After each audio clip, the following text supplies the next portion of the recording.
정치 맞수다. 오늘은 박상수 국민의힘 대변인, 장경태 더불어민주당 의원과 함께하겠습니다. 어서 오세요. 예, 안녕하십니까. 안녕하세요.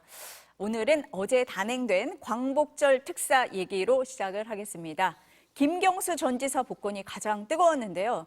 독일에서 유학 중인 김 전 지사는 SNS를 통해서 복권에 반대했던 분들의 비판에 담긴 뜻도 잘 헤아리겠다. 사회를 위해 보탬이 될 수 있는 역할을 고민하겠다. 이렇게 얘기를 했고요.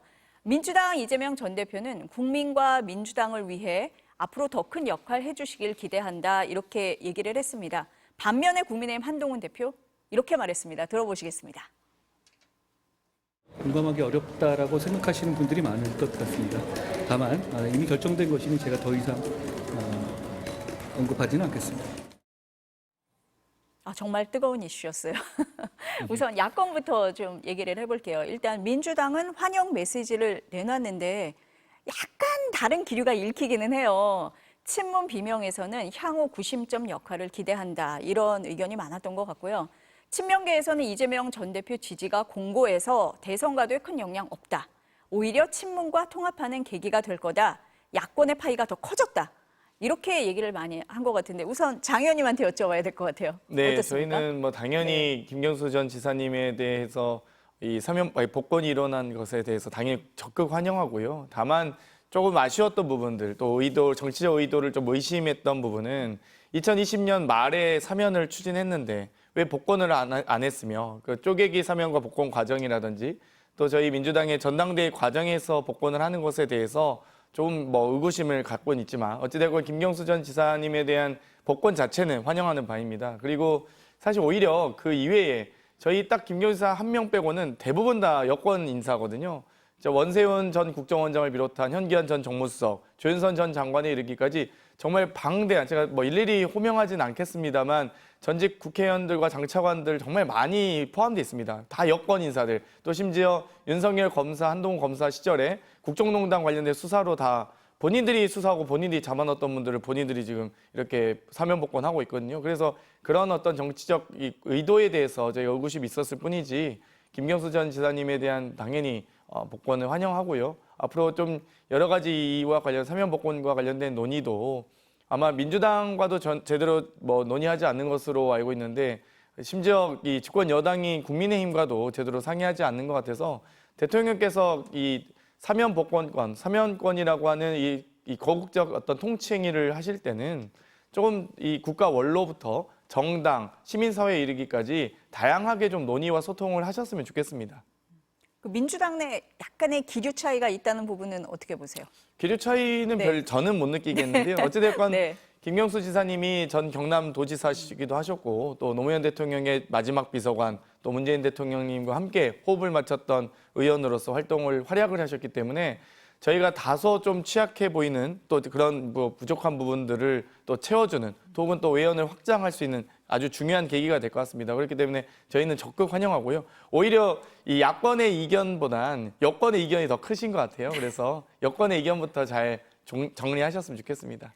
지금 정치권의 의도가 좀 있었던 거 아니냐라고 얘기를 하셨고 대통령이 이 사면복권을 하는 과정에서 소통이 좀 덜 된 것 같다라고 지적을 하셨어요. 그냥 이게 겉으로 노출이 돼서 그런 거지 야당에서도 지금 의견을 계속 보냈다고 주장을 하고 있잖아요. 그리고 우리도 이에 대해서 적절하지 못하다는 의견을 또 보냈다고 지금 한동훈 대표도 이야기를 하고 있으니까 그런 것에 있어서 이제 여야의 의견을 들었다고 봐야 되지 않을까 싶습니다. 그리고 사면이나 복권 이런 것은 대통령의 아주 고유한 권한이죠. 그리고 과거에도 이제 보면은 김영삼 대통령이 긴급재정경제명령으로 금융실명제를 실행한 바가 있습니다. 그러니까 그런 긴급재정경제명령이나 사면복권에 대한 권한은 대통령의 고유 권한이기 때문에 근데 금융실명제 때도 보면은 굉장히 많은 반대들이 있었어요. 그런 것도 있었지만 전격적으로 대통령이 또 고도의 정치적 판단으로 실행하지 않았습니까? 그러다 보니까 이런 사면복권도 그와 같은 대통령의 고도의 정치적 판단이 이뤄진 것이다 이렇게 이해를 하는 게 맞을 것 같고 다만 현재 국민의힘 내부에서 이 부정선거를 사실상 했던 그것이 대법원 확정 판결을 통해서 확정이 됐던 이 김경수 전 지사에 대해서 복권이 이루어진 것에 대해서는 바람직하지 못하다는 의견이 당 게시판에 지금 지금 뭐 10,000개가 넘는 글이 10,000개 가까운 글이 쓰여지고 또 사선 의원들까지 전부 모여서 반대를 하고 있는 이런 상황이기 때문에 그에 대해서 당 대표로서 한동훈 당 대표가 당신과 민심에 대해서 전달을 하는 것은 어쩔 수 없는 당연한 또 당 대표로서의 임무였다라고 생각을 합니다. 지금 민주당에서는 일단 환영한다라고 말씀을 하셨는데 국민의힘에서 보시기에 민주당에서 김경수 전 지사의 복권 어떻게 바라보실 것 같으세요? 민주당에서는 겉으로는 환영할 수밖에 없을 것 같아요. 그에 대해서 뭐 이걸 환영하지 않는다고 얘기한다는 네. 거는 사실상 뭐 기대하기 힘든 문제인데 다만 속내는 좀 복잡하지 않을까 싶긴 합니다. 저는 뭐 사면 복권의 문제가 이제 법률가다 보니까 네. 이러한 식으로 정치공학적으로 다뤄지는 걸 별로 그렇게 좋게 생각들지는 않아요. 이런 부분에 있어서는 특히 우리 그 민주주의의 근간인 선거와 관련된 문제, 그 부정선거와 관련된 이슈이기 때문에 이 부분은 정말 우리가 좀 이런 식으로 접근하는 게 바람직하지는 않은데 그냥 이제 저는 국민의힘에 몸을 담고 있으니까 그런 입장에서 그냥 이렇게 어쨌든 저도 정치에 몸을 담고 있으니까 정치공학적으로 바라봤을 때 하는 기대는 그래도 이제 이재명과 김경수 두 민주당의 야당의 대권 주자들이 좀 이렇게 경쟁하는 구도, 맞붙는 구도가 좋지 않을까라고 생각은 하겠지만 당장 우리 장경태 의원님께서 지명직 최고위원 얘기를 하지 않으셨습니까? 그래서 그 시나리오는 사실 가장 걱정하는 시나리오인데 그러한 시나리오도 가능할 수도 있지 않을까 싶어서 예의주시하고 있다 이렇게 좀 말씀드리겠습니다. 예의주시한다. 김경수 전 지사가 뭐 일찍 귀국할 것 같지는 않아요. 지금 SNS에 밝힌 뭐 내용이나 이런 걸 보면 사회에 보탬이 되는 역할을 하고 싶다. 어떻게 해석해야 돼요? 정치 행보한다 이렇게 봐야 됩니까? 뭐 바로 복권과 동시에 정치적 어떤 행보를 하실 가능성은 좀 낮다고 보고요. 오히려 어떤 여러 가지 이 사회 복귀하는 과정, 또 한국 사회에서 본인의 역할들을 찾아가는 과정이 있으리라고 봅니다. 그렇기 때문에 아마도 유학 관련돼서는 이 기존의 일정대로 아마 일정을 다 마치시고 연말 돼서야 귀국하지 않을까 이렇게 예상이 되고 있고요. 아마 귀국하고 나서도 바로 정치적 행보보다는 오히려 사회봉사적인 성격을 갖는 사회공헌적 성격을 갖는 행보부터 먼저 하시지 않을까 이렇게 예상됩니다. 그러니까 정치 행보를 하기 전에 시간을 조금 가질 걸로 본다. 상당히 이렇게 소프트 랜딩 하시겠죠. 소프트 네. 랜딩을 할 것 같다. 어떻게 보세요, 대변인? 저는 궁금한데 네. 지명직 최고위원으로 임명되면은 어떻게 하실 것 같은지 제가 오히려 한번 아니, 제가 여쭤보고 싶어서 그 얘기를 다른 어제도- 데서 하셔서 예. 지금 그런 것 같은데 조금 설명이 네, 필요할 것 그- 같습니다. 네.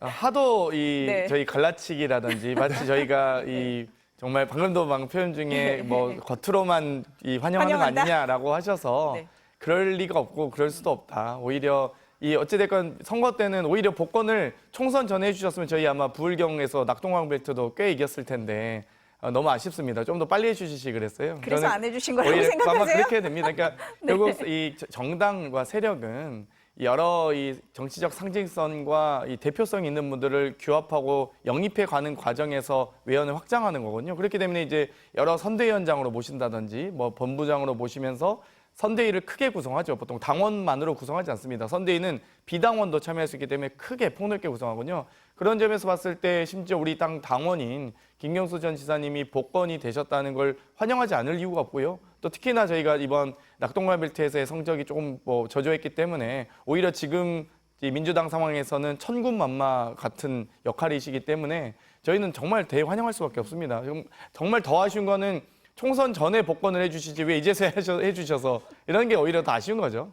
그러니까 지금 말씀하신 네. 이런 지점이 우리 네. 당에서 좀 걱정을 하는 지점입니다. 그러니까 우리가 지금 당장 2년 뒤에 지방선거가 있고 그다음에 이제 3년 뒤에 대선이 있는 상황인데 그렇다고 했을 때 지방선거와 대선에서 이 승패를 좌우할 굉장히 중요한 지역이 바로 이 낙동강 벨트 부울경 지역이거든요. 그러다 보니까 제가 이제 그거를 저도 이제 페북에 한번 글을 올려가지고 그게 이제 좀 저희가 되긴 했는데 최악의 시나리오는 이재명 당대표와 이제 전 대표와 네. 그다음에 이제 김경수 전 지사가 손을 잡고 김경수 전 지사가 지방선거에서 경남도지사로 다시 출마하는 것이 않겠느냐. 제가 그렇게 해서 그게 이제 우리 여당의 입장에서는 가장 최악의 시나리오가 될 것 같다라고 제가 그렇게 올렸는데 조금 있다가 네. 지명직 최고위원 얘기가 나오니까 아 이것까지는 내가 생각 못했는데 이건 너무 좀 다른 느낌인데 라는 생각이 들어서 네. 그래서 한번 여쭤봤습니다. 원래 저는 원래 네. 최대치를 보통 말씀을 드리고요. 네. 왜냐하면 워낙 이제 최고위 하는 과정에서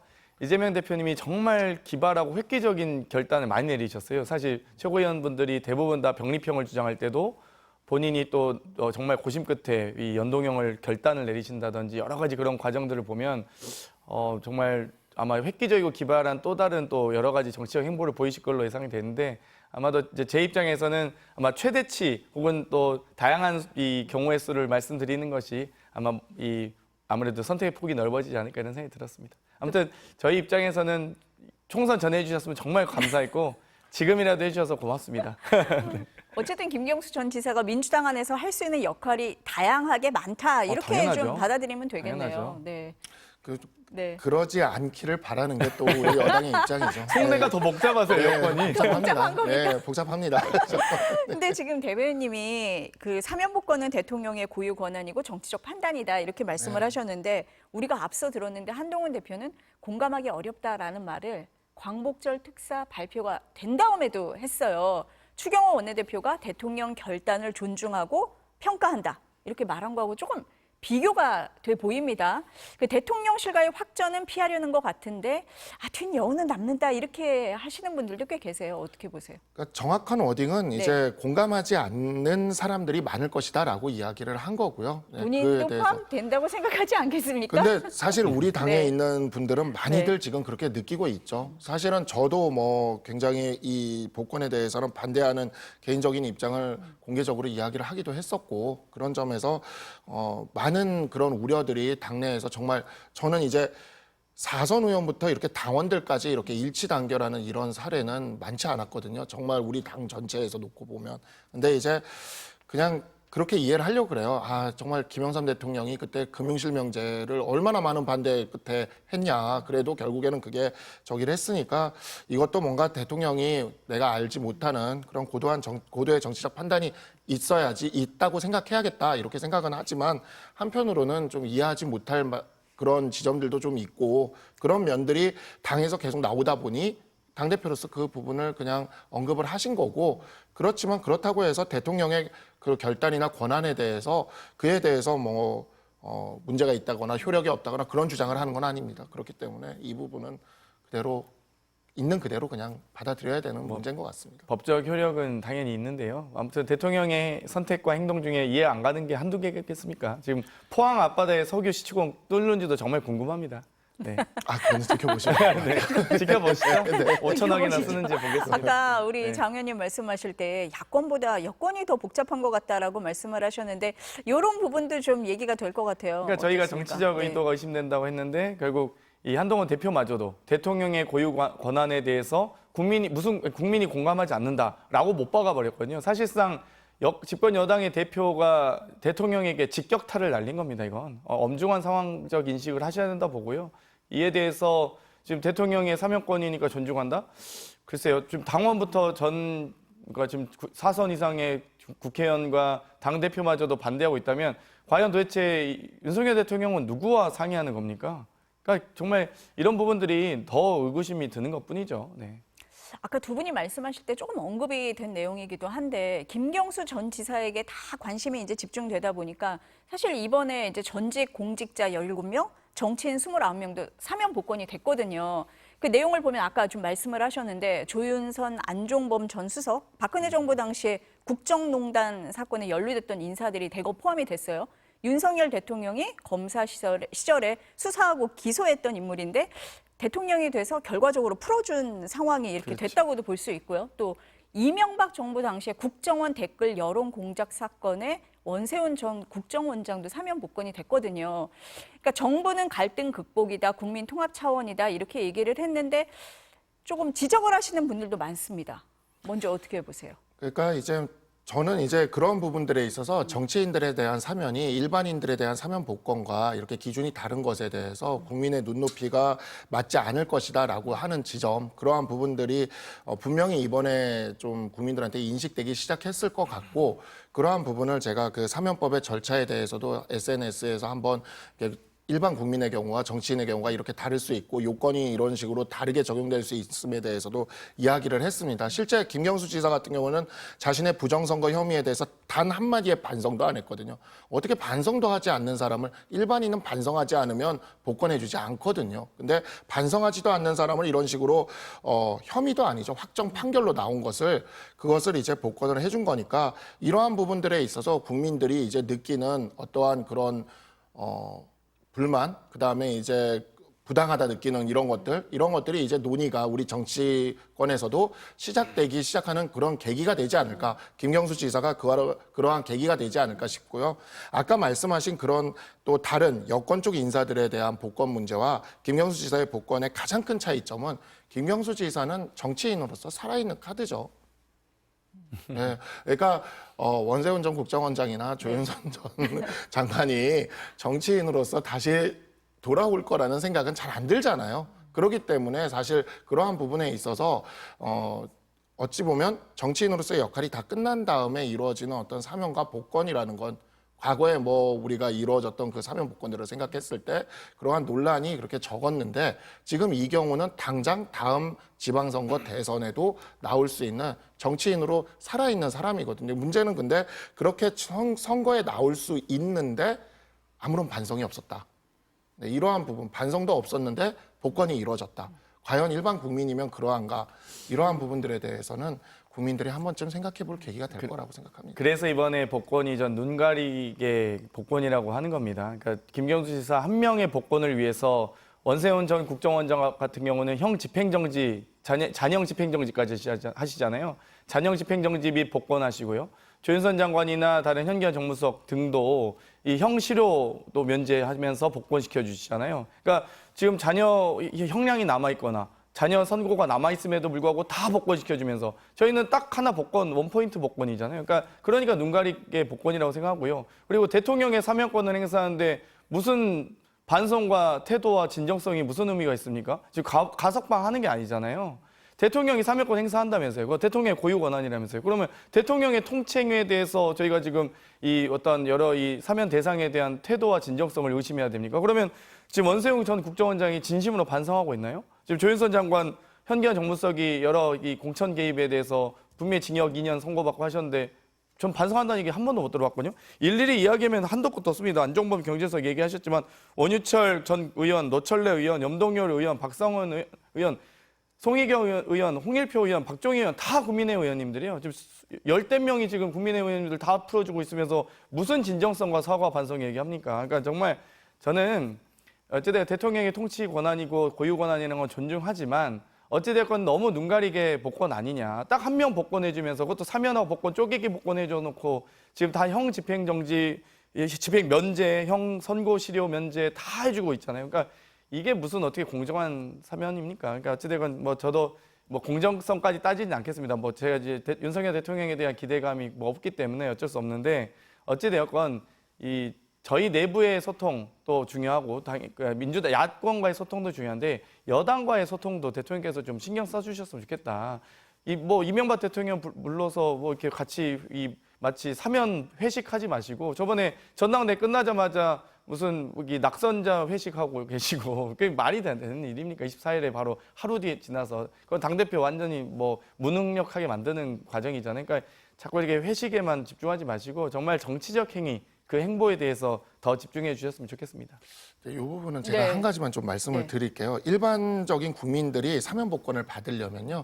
검찰총장한테 사면복권 신청을 해야 돼요. 법무부 장관이 일반적인 전과자나 범죄를 저지른 사람들에 대해서 그 내용을 이 사람을 사면복권 해줘야겠다 이런 생각 못 하잖아요. 그래서 신청을 하면 검사가 그 국민을 불러다가 조사를 하게 돼 있습니다. 사면법 18조에.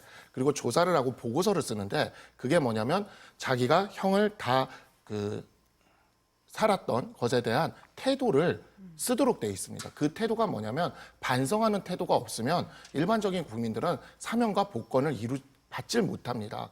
이게 복권이 언제 문제가 되냐면 예를 들어서 운전면허증이 없어가지고 그 운전면허증을 가지고 생계를 해야 되시는 분들이 있어요. 이런 분들 이제 복권 받아야 되는 분들이 있는데 이런 분들 복권 받기 전에 검사 앞에 가서 반성하는지 여부 다 진술하고 그게 서류로 올라가게 돼 있습니다. 근데 정치인에 대한 사면 복권은 그러질 않고 그냥 법무부 장관이 바로 사면심사위원회 거쳐서 대통령한테 상신하는 구조다 보니까 이 조항이 적용되지를 않는 거예요. 그러다 보니까 정치인들은 반성하지 않아도 지금까지 사면하고 복권하고 해왔던 겁니다. 그래서 이런 부분들에 대해서 국민들이 이제는 이러한 부분에 국민의 눈높이에 맞지 않는 부분들에 대해서 이제는 논의하고 이야기해 볼 때가 됐다라는 겁니다. 그 부분에 있어서는 저는 민주당을 지지하는 분들이 더 많은 문제의식을 가질 거라고 저는 생각을 합니다. 그렇습니까? 민주당을 지지하는 분들이 글쎄요, 왜 갑자기 그게 어떤 무슨 부분에서 상관인지 모르겠는데요. 네. 뭐 법치를 중요하게 생각하는 보수 정당이 또 저렇게 말씀하셔서 놀랍긴 한데 어찌되었건 이 여러 과정을 얘기하셨지만 그렇다면은 이 당시 사면을 결재했던 법무부 장관은 현재 한동훈 대표 아닙니까? 그러면 그때는 법무부 장관으로서 결재를 했다는 얘기잖아요. 이 김경수 전 지사에 대한 사면에 대해서. 그러면 결재는 왜 하셨습니까? 그것도 좀 이제 논리적으로 앞뒤가 안 맞죠. 그러니까 그 검사, 네. 그러면 제가 지금 다시 정치권의 인사들에 대해서는 진술조사 안 쓴다고 했는데, 그러면 사면복권에 대해 제가 법사위원으로서 진술조서 이 자료 요구하면 다 제출하실 수 있나요? 법무부에서? 못할 겁니다. 그러니까 이게 제가 말씀드리는 건 이 뭐 진정성, 뭐 태도, 반성 이거는 이 좀 저희가 논의하는 사안은 아니다. 저희가 사람 속을 어떻게 알겠습니까? 근데 일반 국민들이 보기에 대변인님 말씀을 들으면 일반 국민과 정치인하고 이렇게 다르게 해도 되나라는 그렇죠? 눈높이에 맞지 않은 네. 부분은 분명히 있을 것 같아요. 네, 그러니까 예를 네. 들어서 일반 국민들은 검사한테 조사받고 반성의 의사를 다해야 되는데 정치인은 그러지 않아도 된다. 그러지 지금 않아도 여야 다 된다라는 것은 마찬가지인 여야 상황이잖아요, 마찬가지입니다. 지금. 예, 그러니까 네. 그에 있어서 김경수 지사는 분명히 일반 국민보다 특혜를 누렸습니다. 그리고 아까 한동훈 대표가 그에 대해서 왜 결재를 했냐 하지만 예전에 법사위에서 2023년에 이탄희 의원이 한동훈 대표한테 물었어요. 이런 식으로 사면 계속 해야 되냐고. 그래서 한동훈 대표가 그때도 얘기를 했습니다. 개인적인 생각이 있지만 국무위원으로서 법무부 장관으로서 그 대통령의 지시를 따라야 하기 때문에 그에 대해서는 더 이야기하지 않겠다라고 얘기를 해서 개인적인 생각이 있음을 분명히 언급을 했습니다. 그러니까 이러한 부분들에 있어서는 사실 국민의 눈높이에 맞춰서 그렇게 하는 것에 대해서 여야가 함께 정치인들이 함께 생각을 해야 될 문제지. 정치인은 법이 이렇게 되어 있으니까 정치인은 이런 특혜를 누려도 돼요. 김경수 지사는 특혜를 누려도 돼요. 정치인이 무슨 귀족 계급은 아니지 않습니까? 그러니까 이런 부분들에 있어서 함께 반성할 문제라고 저는 생각을 합니다. 이게 법 개정 사항도 아니고요. 만약 정말 그게 그 절차상 하자가 있다고 생각했으면 한동훈 대표께서 법무부 장관 시절에 시행령이나 이 법무부 시행규칙 개정했으면 됩니다. 근데 안 하셨잖아요. 그러니까 야당에서 또 문제 제기하는 부분 중에 하나는 한동훈 대표가 김경수 전 지사에 대해서는 문제 제기를 하면서 여권 다른 인사에 대해서는 별 얘기를 안 했다는 점도 좀 지적을 하는 원세훈, 것 같아요. 조윤선, 네. 뭐 현규환 뭐 등등 좀 기라성 같은 분들 다 지금 사면복권 되시잖아요. 네, 이제 저기 현재 바로 정치를 할 수 있냐 없냐라는 것도 분명 다른 면이 부분에서도 있습니다. 또 다른 부분이 있었다? 그거는 분명 네. 다른 면이 네. 있다고 생각을 합니다. 네. 지금 저희 여권 쪽에 사면복권 되신 분 중에 앞으로 정치할 거라고 생각이 드는 분은 혹시 잘 하고 싶은 생각이 있을 수 있는데 있죠. 모르죠. 대변인님 때문에 대변인님이 정치적 정치 가능성을까지 두고 그러면 이분들 다 지지율 네. 조사까지 해서 사면복권 해야죠. 그러실 수 있으니까 그 부분은 좀 네. 근데 어쨌든 정치인 사면에 대해서는 이제는 좀 생각해 볼 때다라는 말씀은 좀 새겨 들을 부분이 있는 것 같습니다. 이번 광복절은 정말 논란이 많은 것 같아요. 그 광복절 특사도 그런데 결국 광복절 경축식이 반쪽으로 지금 치러질 상황이거든요. 광복회 야당 모두 불참하시는 거잖아요. 그렇죠? 민주당 다 불참하시는 저희는 거잖아요. 네. 일단 김현석 독립기념관장의 이 사퇴 교체 여부에 따라서 임명 철회는 기본으로 해야 된다 생각하고 있고요. 뭐 어찌되고 광복회에서 주관하는 이 광복절 행사는 참석할 예정입니다. 지금 말씀하신 것처럼 이제 핵심이 김형석 독립기념관장 임명 철회가 됐어요. 근데 이게 정부의 역사인식 논란까지 번지고 있는데 일단 관련 발언 들어보시겠습니다. 이쯤 되면 윤석열 정권은 사실상의 정신적인 내선일체 단계에 접어든 대한민국 역사상 최악의 친일 매국 정권입니다. 지금 그럼 김형석 독립기념관장이 사퇴를 안 한다. 그럼 해법이 없습니까?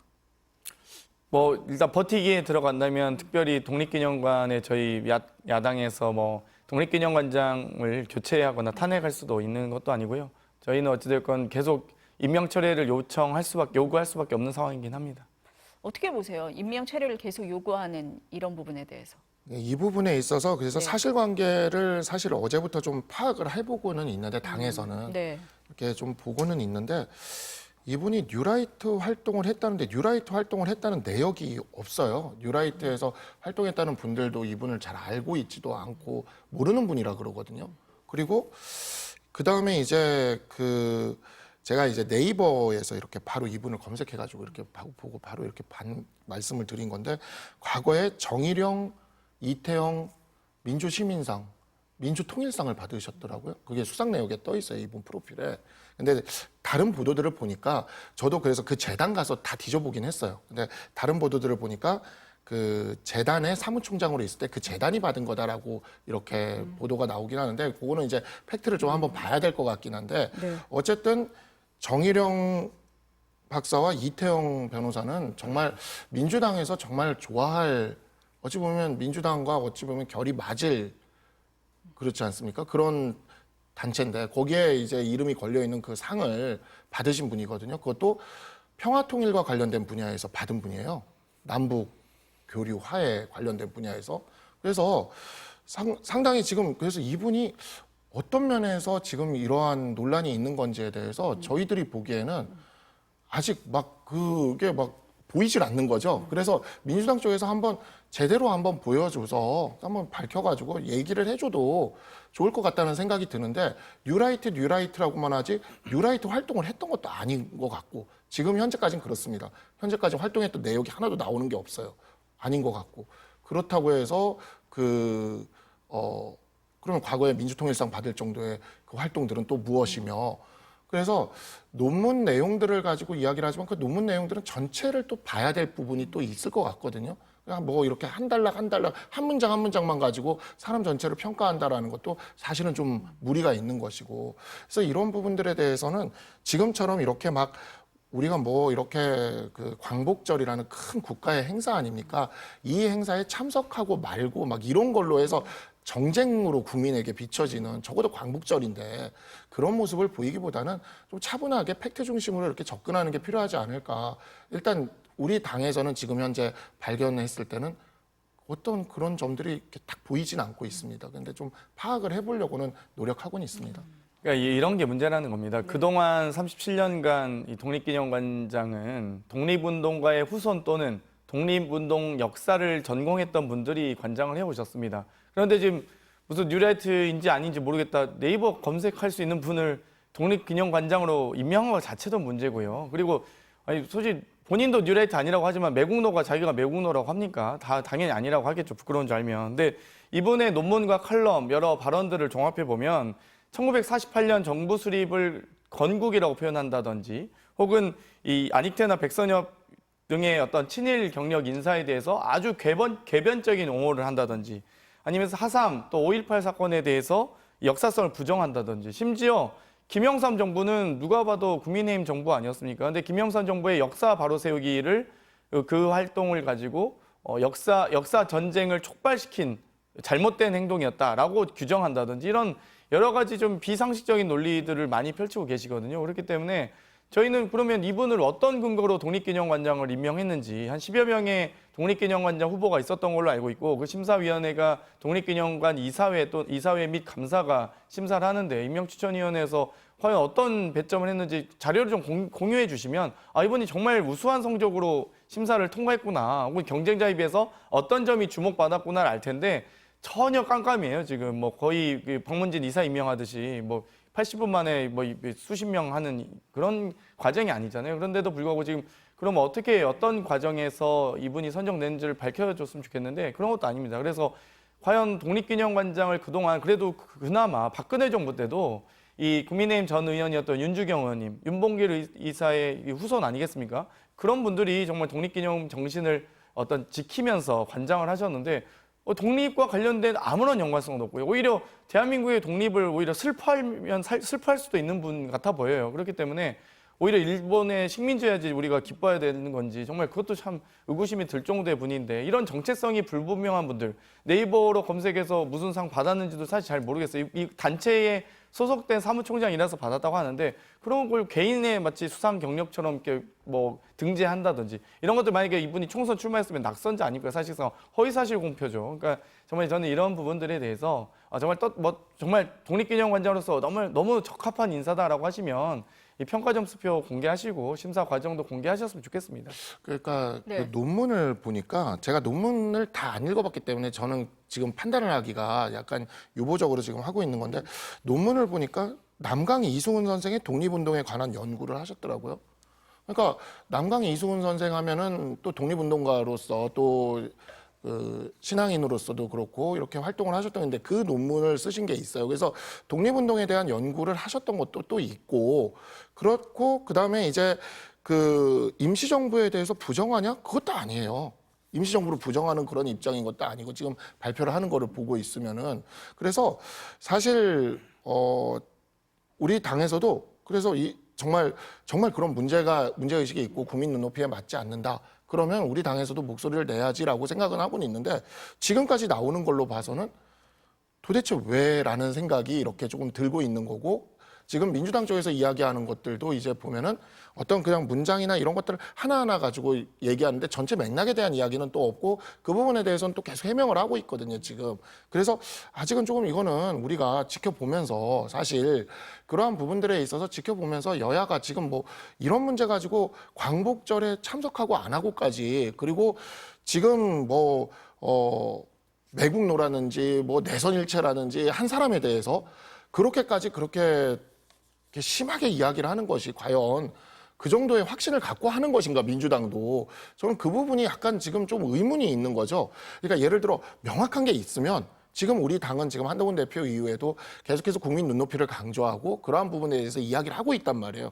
명확한 게 있으면 그렇게 하겠는데 지금 나오는 거랑 이 해명 나오는 거를 보고 있으면 약간 갸우뚱하고 있는 거죠. 지금 나오는 정도에서는 근거가 충분하다라고 보기 어렵다 이렇게 왜냐하면 보시는 거예요? 본인이 계속 해명을 하고 있어요, 지금. 본인이 해명을 하고 있는데 그 부분이 사실 민주당 쪽이나 이런 쪽에서 이야기하는 거랑 네. 별로 그렇게 어긋나지 않는 얘기들을 계속 하고 계세요, 지금. 근데 또 어떤 면에서 그 해명을 해야 되는 상황이 된다는 것 자체가 좀 문제가 될 수도 있잖아요. 그러니까 그게 이제 되게 보면은 어쨌든 이분은 이제 학자로서 활동을 했던 것 같은데 학자로서 활동하는 과정에서 이 논문에서 어떠한 문장들이나 이런 단어들 하나하나가 그렇게 해가지고 나중에 다 또 이런 것들이 이렇게 해가지고 문제가 된다라고 얘기를 하면 그럼 결국엔 그 학문에 있어서도 계속 자기 검열을 해야 된다는 소리거든요. 그래서 우리가 이런 부분은 전반적으로 맥락이나 이런 것들을 다 같이 봐야 되고 이분이 독립운동에 대해서 연구를 했던 논문도 있단 말이에요. 제가 아직 그 논문을 안 읽어봐서 제가 그 내용이 어떤 내용이 들어가 있는지 모르겠는데 제가 찾아보니까 남강 이승훈 선생에 대해서 연구를 했단 말이죠. 그러면 독립운동에 대해서도 연구를 했던 역사가고 그런 부분들이 분명히 있는데 그런 전체적인 걸 보지 않고 그렇다고 지금 만약에 이분이 나는 뭐 예를 들어서 임시정부에 대해서 나는 부정한다. 라던가 뭐 김구 선생에 대해서 뭐 나는 저렇게 생각한다. 라던가 이런 부분을 지금 막 얘기를 한다. 그러면 우리 당에서도 같이 이야기를 했을 겁니다. 아니 도대체 누가 이 대한민국에서 임시정부를 부정하고 헌법에도 들어가 있는 김구 선생님에 대해서 부정하고 이 대한민국에서 어떻게 그러면서 정치를 할 수 있고 공직자가 될 수 있겠습니까? 근데 문제는 그런 부분에 있어서 본인은 지금 그렇지 않다는 해명을 계속하고 있어요.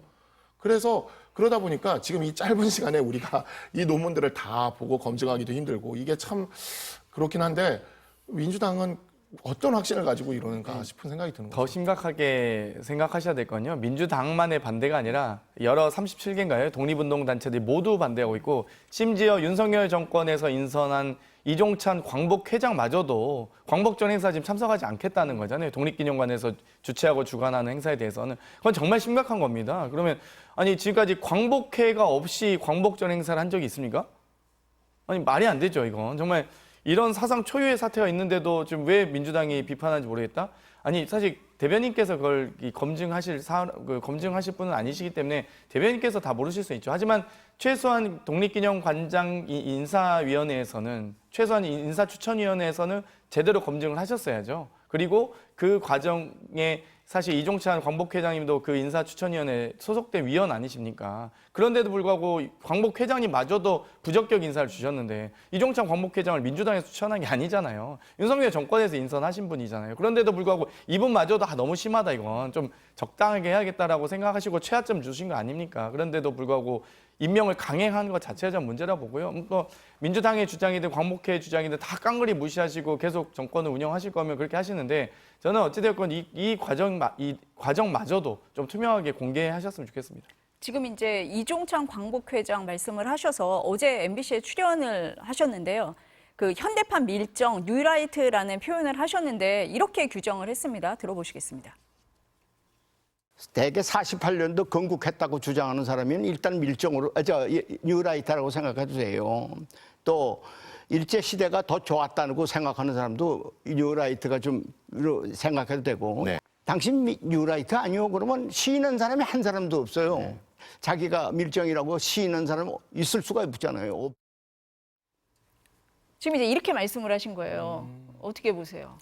그 뉴라이트라는 개념이 뉴라이트 운동을 했던 사람인 건지 뭐 그런 어떤 생각을 공유하는 건지 일단 그것부터가 좀 있어야 될 것 같고 근데 일단은 생각을 공유한다라고 얘기하기에 지금 1948년에 건국했다라고 얘기하는데 지금 얘기하는 게 1919년에 이분이 제가 인터뷰하는 걸 보니까 네. 임시정부를 시작을 해서 45년에 해방을 하고 48년에 정부 수립을 했다. 이 얘기는 우리가 전통적으로 알고 있는 딱 그 개념이에요. 기자회견 때 그렇게 말씀을 하신 거죠. 그렇죠. 그동안에 딱 그렇게 48년 얘기를 했어요. 예, 그래가지고 48년 건국서를 지지하셨었죠.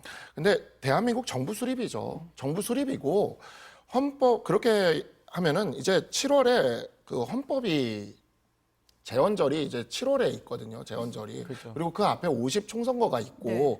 그렇기 때문에 그러한 부분들에 있어서 48년 8월 15일은 정부 수립이에요. 말 그대로. 그러니까 국가가 만들어지는 과정이었죠. 그리고 그 국가가 만들어지는 과정이라는 것에 대해서 우리는 알고 있고 또 분단으로 끝이 났기 때문에 우리 헌법은 통일까지도 이야기를 하고 있고 헌법 3조와 4조에서 통일 이야기를 하고 있는 것이고 그래서 통일까지 가야 우리가 완수가 되는 것이라고 생각하는 것. 이러한 부분에 있어서 이 부분에 있어서 역사 인식이 잘못됐다면 저희도 그거는 문제가 있다라고 생각을 할 거예요. 근데 지금 이분이 그런 생각을 하고 있었다라고 이야기를 하는데 이 활동을 했던 분들이나 이런 분들 이야기도 지금 같이 했다는 분도 없지. 막 이러니까 저희도 지금 그래서 조금 사실관계를 좀 더 보면서 이거를 좀 보려고 생각을 하고 있습니다. 기자회견에서는 일단 충분히 소명이 됐다라고 보시는 기자회견에서 거고 그럼에도 얘기하는 것만 불구하고, 따지고 네. 보면 그냥 지금 그 전통적인 생각을 하고 있어요. 48년 정부 수립이다. 그건 맞거든요. 48년 정부 수립을 부정할 사람은 아무도 없어요. 그러니까 그건 맞아요. 그래서 그렇다고 임시정부를 부정한다. 그러니까 그런 생각을 하시는 분들이 분명히 있거든요. 임시정부에 대해서도 부정하는 사람들도 있고 뭐 이렇게 생각하는 네. 분들이 있는데 이분은 지금 그런 얘기를 한 번도 한 적이 없고 그러니까 지금은 와서. 예, 드러난 지금은. 사실로는 또 충분히 그런 얘기를 하신 걸로 알고 있습니다. 그러니까 광복 회장이 이렇게까지 반대를 할 때는 이유가 네. 있을 수 있잖아요. 지금 뭐 사실관계 파악을 해보신다고 그러니까요. 하니까. 그런 네. 부분들은 좀 저희들이 네. 좀 보려고 생각을 하고 있습니다. 사실 국민의힘에서는 적극적으로 지금까지 대응을 하지 않은 건 맞습니다. 그게 지금 대변인님 말씀하신 것처럼 사실관계 파악이 필요한 부분이 있다 이렇게 보시는 거예요. 네, 그렇죠. 예, 그러한 부분에 있어. 왜냐하면 네. 기준이나 이런 원칙적인 면에 있어서 사실 우리나라 사람들에서 적어도 독립기념관 관장이라고 생각한다면 그에 대해서 다들 공감하는 그 선이 있을 겁니다. 네. 그 부분에 있어서 부정할 사람이 누가 있습니까? 근데 저는 그래서 민주당이 지금 뭐 광복절에 이렇게 뭐 안 오겠다 이렇게 하지 마시고 일단 광복절은 광복절대로 같이 하고 그 다음에 이런 부분들에 있어서 같이 좀 이렇게 풀어나가면 되는 문제지. 지금 국민의힘이 그런 부분에 있어서 열려있지 않은 그런 모습도 아니거든요, 우리 당이. 일단 광복 회장님부터 설득하시는 게 맞는 것 같은데요. 저희 탓하지 마시고. 가장 강력하신 것 같기는 해요. 근데 아까 우리 장 의원님 잠깐 말씀을 하셨는데 그 평가 과정.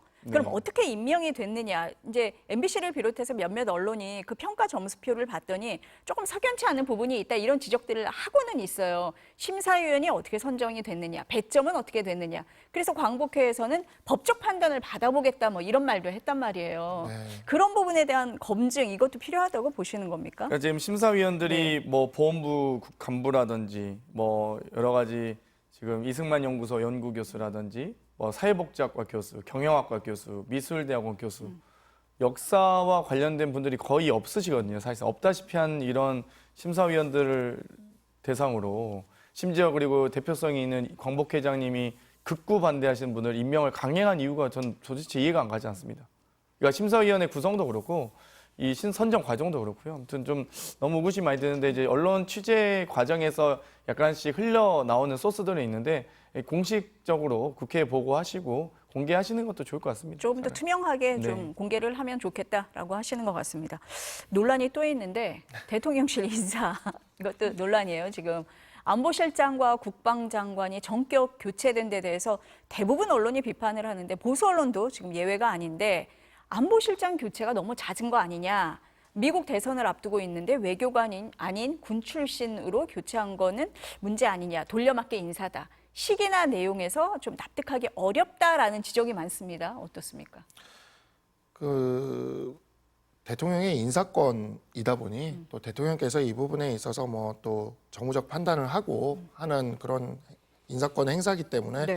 그에 있어서 뭐 우리 정부 여당에서는 입장에서는 아주 뭐 부적격이 아니라면 그러한 부분에 있어서 존중을 해야 된다고 생각을 하고 있습니다. 그리고 안보실장 교체에 있어서도 안보실장이 꼭 외교와 관련된 부분이 아니라 이제 국방과 관련된 전문가가 할 수도 있는 것이고 또 그런 사례가 아예 없는 것도 아니거든요. 그래서 이러한 부분들만 가지고 이게 부적절하다라고 판단하는 건 조금 성급할 수 있겠다. 앞으로 일을 하시는 걸 보면서 우리가 또 평가할 수 있지 않을까라고 생각을 합니다. 네. 어떠세요? 근데 네. 지금 시기라서 그런 거죠. 그러니까 보통 안보실장은 대통령의 외교안보 라인을 총 집대성에서 보고하는 자리 아니겠습니까? 그런데 지금 특히 지금 미국 대선을 앞두고 미국은 우리 최대 우방국이잖아요. 그런데도 불구하고 미 대선을 앞두고 안보실장은 보통 외교 라인이 외교 전문 라인이 하는 게 좀 전통적인 관례였습니다. 그런데 군 출신이 미국 대선을 분석할 수 있나요? 정세 분석을 할 수 있나요? 군인이? 그러니까 그런 게 아닌데 그럼에도 불구하고 군 출신을 억지로 안 치는 그러니까 소위 신원식 국방부 장관을 안 치는 과정도 그렇고 신원식 국방부 장관 지금 임명된 지 5개월 정도밖에 안 되지 않았습니까? 뭐 지금 장관으로서 업무 보고 인수인계 이제 막 끝났을 것 같은데 이제서야 국방부 장관으로서 정책을 펼칠까 말까인데 바로 이렇게 교체해버리면 도대체 우리 군 안보의 이 안정성과 지속 가능성은 어떻게 되는 겁니까? 그리고 김영현 지금 경호처장 같은 경우는 대통령실 이전 의혹에 대한 부분, 또 이 입틀막 관련된 과잉 경호 문제, 또 이 최혜병 관련된 주요 라인으로서 이종석 전 장관과 이첩 보류와 이 회수 과정에서 경호처장이 지나치게 많은 통화를 하고 계시잖아요. 많은 개입을 한 것으로 보여지는데 오히려 지금 이 김건희 여사 제2부속실 설치로 인해서 이 대통령실 관련된 여러 통신보안과 관련돼서 경호처장을 김건희 여사용 경호처장을 바꾸는 게 아니냐라는 의혹까지도 있습니다. 그렇기 때문에 저는 지금 약간 뜬금없는 지금 안보실장 교체, 또 국방부 장관 교체거든요. 그러니까 신원식 국방부 장관도 교체할 이유가 없고 지금 안보실장도 교체할 이유가 없어요. 장호진 안보실장은 어찌됐건 정통 외교 라인이고 어찌됐건 대통령의 저희는 동의하지 않지만 대통령의 국정 철학에 완전히 부합하시는 분이잖아요. 근데 이분을 왜 자천시키고 안보특보로 내려앉히죠? 그러니까 이런 부분들, 그러니까 차라리 외교관 출신이니까 저희는 군 출신보다는 지금 특히 이제 미국 대선을 앞두고 외교 라인이 안보실장 하는 게 맞다고 보거든요. 그래서 장호진 실장이 더 하시겠구나라고 예상하고 있었는데 갑자기 군인 출신 안보실장 안 친다? 이거 그러니까 이해가 안 가는 거죠. 경호처장은 갑자기 왜 국방부 장관으로 갑니까? 그러니까 지금 어찌됐건 여러 가지 그런 의혹들이 지금 많이 이제 쌓여가는데요. 결국 경호처는 이 대통령실과 관련된 통신보안의 핵심 담당 주무기 부서이기 때문에 저는 이 제2부속실 설치와 연관이 있는 것이 아닌지, 혹은 여러 이 김용현 처장이 뭐 국방부 장관을 원래부터 하고 싶어 하긴 했습니다만 그럼에도 불구하고 그럴 거면 신원식 장관 하기 전에 그냥 그때 하셨어도 되잖아요. 그러니까 지금 너무 석연치 않은 일들이 많습니다. 안보실장을 왜 바꾼지도 모르겠고 그래서 아마도 이 연쇄 이동에 대해서 결국 저희가 예상할 수 있는 건 이 김용현 국방부 장관을 안치기 위한 결국 돌려막기밖에 안 된다라고 생각할 수밖에 없는 것 같습니다. 그렇게 생각하세요? 어떻게 네, 보세요? 뭐 지금 현재 뭐 미국 대선도 중요하기는 한데 지금 우리나라가 이 안보 상황이 그렇게 또 좋지만은 않아요. 지금 뭐 당장 오물풍선부터 시작을 해서 네. 이러한 부분들이 안보 상황이 그렇게 좋은 상황은 아니고 이제 얼마 전에 이제 또 간첩죄 개정과 관련된 그러한 논란도 있지 않았습니까? 그러니까 이러한 부분들에 있어서 외교 부분도 중요하기는 하지만 이제 북한과의 그런 또는 중국과 이런 안보적인 문제들도 이슈들도 충분히 크기 때문에 이 부분에 있어서 좀 더 강화된 인선이다라고도 생각할 수 있지 않을까 싶습니다. 그리고 이러한 부분에 있어서 대통령께서 뭐 결정을 하신 사안이니까 우리는 이제 그러한 부분에 있어서 사실 김경수 지사 복권도 마찬가지였지만 뭐 갑자기 이렇게 벌어진다 하여 그것에 있어서 너무 뭐 의심해서 이렇게 쳐다볼 것만은 아니고 그냥 이제 좀 두고 보면서 과연 이런 부분에 있어서 제대로 못하고 있거나 네. 그런 부분이 있으면 야당이 충분히 또 감시를 해주면 된다고 저는 생각을 하거든요. 그래서 그렇게 하면 되는 거지 인사권 행사하자마자 의혹부터 제기하고 일을 하는 것에 대해서 그 일을 시작하는 것부터 이렇게 브레이크를 잡고 이러는 거는 조금 그건 너무 빠르지 않나라는 생각을 합니다. 아니 그러니까 이제 뭐 어찌됐건 빠르고 어쩌고를 떠나서 그러니까 왜 교체하셨냐고요? 그게 궁금합니다. 그러니까 이유가 없어요 정말. 안보실장은 저희는 국정 네. 철학이 다르기 때문에 장호진 실장에 대해서 다 동의할 수는 없지만 어찌되건 외교관이 하는 건 좋다고 봤고요. 신원식 장관 저희 동의하지 않습니다. 그런데도 불구하고 장관으로 이미 임명했잖아요. 근데 5개월 만에 교체하면 이건 사실상 경질이거든요. 그러면 신원식 장관이 또 뭐 잘못했습니까? 그건 잘 모르겠어요. 그리고 김용현 차장은 원래 국방부 장관 하고 싶긴 했는데 왜 갑자기 지금 이 시점에 할까? 그러면 결국 경호처장으로서 또 충안고 1년 선배시니까 대통령의 선배시니까 김건희 여사가 이제 제2부속실을 만드는 과정에서 너무 또 부끄러운 민낯이 드러날까 봐 뭐 선배한테는 좀 부끄러웠나? 이렇게 예상할 수밖에 없는 거죠. 그러니까 지금 하나도 맞는 게 없다 보니 또 미국 대선이라는 건 뭐 오물풍선보다 미국 대선이 더 안 중요한가요? 저는 너무 황당했는데 방금 미국 대선이 가장 중요하죠. 우리 대한민국의 정치, 경제 모든 분야에 다 무역 수지부터 해서 다 연관된 지금 문제잖아요. 그래서 어떻게 미국의 동아시아 대외 경제 정책부터 해서 안보 정책이 바뀔지가 다 미국 대선을 미국 공화당이 집권할 때와 민주당이 집권할 때 완전히 달라지잖아요. 그래서 그게 바로 저희가 정치학에서 항상 연구하는 부분이긴 한데 그런 것들을 지금 이 상황에서 안보실장을 군 출신으로 바뀐다? 신원식 안보실장이 이제 곧 안보실장 될 겁니다. 안보실장인가요? 임명했는지 모르겠는데 임명되면 지금 미 대선 판도와 정세 분석과 동아시아 외교 정책을 분석하실 수 있는 내공이 있으신가요?